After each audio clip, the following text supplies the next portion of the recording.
بسم اللہ الرحمن الرحیم۔ حضرت عبداللہ بن مسعود رضی اللہ تعالیٰ عنہ سے روایت ہے، حضور نبی کریم صلی اللہ علیہ وسلم نے ارشاد فرمایا، کل قیامت کے دن میدان محشر میں اولاد آدم اپنے جگہ سے ایک قدم نہیں ہٹا سکے گی کہ جب تک اس سے سوال نہ کیا جائے کہ اے میرے بندے، میں نے تجھے زندگی دی، کیسے گزاری؟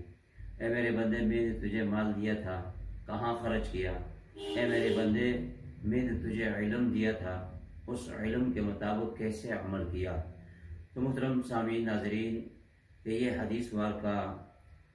دین کا خلاصہ ہے، دین کا نچوڑ ہے، کہ اس حدیث مبارکہ کے اندر 3 چیزوں کا ذکر فرمایا گیا ہے کہ انسان اپنی زندگی کے اندر غور و فکر کرے کہ اس کی زندگی کیسے گزر رہی ہے، مال کے اندر غور و فکر کرے کہ کس طرح کمایا اور کس طرح خرچ کیا، اور اپنے علم کے مطابق کیسے